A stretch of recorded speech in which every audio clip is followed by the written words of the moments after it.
JRBT group ডির প্রকাশিত ফলাফল নিয়ে প্রথম থেকেই সুর চড়িয়েছে বিরোধী দল কংগ্রেস। এবার ওয়েটিং লিস্ট প্রকাশ করা ও প্রত্যেক পরীক্ষার্থীদের লিখিত এবং মৌখিক ফলাফল প্রকাশ করার দাবি নিয়ে জেআরবিটি অফিস ঘেরাও করলেন প্রদেশ যুব কংগ্রেসের নেতারা।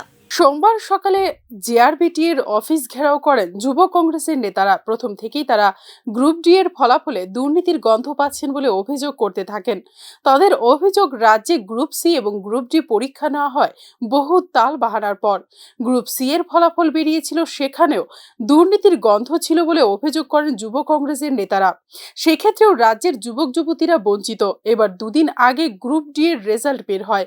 বিধানসভার বাদল অধিবেশনে গ্রুপ ডি পরীক্ষার রেজাল্ট বের করা নিয়ে মুখ্যমন্ত্রীর সঙ্গে সংলাপ বিনিময় হয় রাজ্যের কংগ্রেস বিধায়ক সুদীপ রায় বর্মনের। বিধানসভায় সুদীপ রায় বর্মন বলেন, গ্রুপ ডিতে এমন অনেক যুবক যুবতীরা রয়েছেন যারা গ্রুপ সিতে চাকরি পেয়ে গিয়েছেন, আবার অনেকে এমনও রয়েছেন যারা বহিরাজ্যের। সেক্ষেত্রে রাজ্যের বেকারদের বঞ্চিত হওয়ার একটি বিষয় উঠে আসছে। সুদীপ রায় বর্মন জানান, এই সমস্ত পরীক্ষার্থীদের বাদ দিয়ে রেজাল্ট বের করতে হবে। এর পাশাপাশি একটি ওয়েটিং লিস্টের দাবিও করা হয়। এর প্রতিবাদে যুব কংগ্রেসের সভাপতি নীলকমল সাহার নেতৃত্বে জেআরবিটি অফিসের সামনে বিক্ষোভ দেখান যুব কংগ্রেসের কর্মীরা।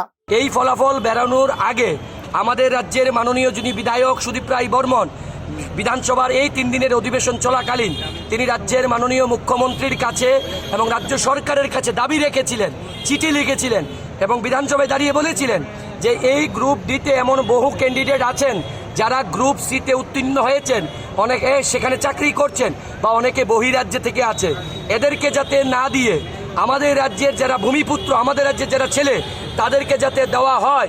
সেখানে মেরিট লিস্টের পাশাপাশি যাতে আরেকটা ওয়েটিং লিস্ট দেওয়া হয়। কিন্তু রাজ্য সরকার সেদিন ওনার এই কথা কর্ণপাত করেনি, কারণ এই সরকার দুর্নীতিবাজ। এই সরকার রাজ্যের যুবকদের উন্নয়ন চায় না।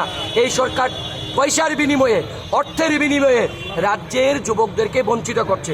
তার প্রতিবাদ জানিয়ে যুব কংগ্রেসের সভাপতির নেতৃত্বে আজ আমরা জেআরবিটির অফিসের সামনে আসি। পুলিশ দিয়ে গেট বন্ধ করে দেওয়া হয়। সোমবার জেআরবিটির অফিসের সামনে বিক্ষোভ দেখানোর সময় অফিসের ভেতরে ঢুকতে গেলে পুলিশ গেট বন্ধ করে দেয় বলে অভিযোগ। তারপরেও যুব কংগ্রেসের কর্মীরা কোনোভাবে জেআরবিটি চেয়ারম্যান অসীম সাহার অফিসের সামনে জড়ো হন। অভিযোগ, কংগ্রেস কর্মীরা তার সঙ্গে কথা বলতে গেলে তিনি পালিয়ে যান। কিছু যুবক আমরা যিনি ডাইরেক্টর জিআরবিটির অসীম সাহা, উনার অফিসের সামনে যায়। ইনি হচ্ছেন অসীম সাহা, যিনি এক সময় তৎকালীন সরকারের দালালি করেছিল, আজকে বর্তমান সরকারের দালালি করছেন। ইনি দুর্নীতিবাজ অসীম সাহা। এই বিজেপি দুর্নীতিবাজ সরকারটা সমস্ত দুর্নীতি করাচ্ছেন এই জিআরবিটির ডাইরেক্টর অসীম সাহাকে দিয়ে। আমরা যখন ওনার অফিসের সামনে আসি গণতান্ত্রিকভাবে ওনার সঙ্গে কথা বলতে, তিনি ভয়ে পালিয়ে যান। তার পাশাপাশি আমরা দেখি জিআরবিটির ক্যান্ডিডেটরা যখন এখানে কথা বলতে আসেন, আরটিআই, যেটা দেশের সংসদে আইন পাশ করা হয়েছিল, রাইট টু ইনফরমেশন, সেখানে তাদেরকে বঞ্চিত করে এই অসীম শাহ তাদের সঙ্গে দুর্ব্যবহার করে। প্রায় 4 বছর পর জেআরবিটি গ্রুপ ডি এর রেজাল্ট বের হয়েছে। বিজেপির তরফ থেকে দাবি করা হচ্ছে সমস্ত স্বচ্ছতা মেনেই এই ফলাফল প্রকাশ। বিরোধীদের কোনো অভিযোগ বা আবেদন এই মুহূর্তে মানতে নারাজ সরকার।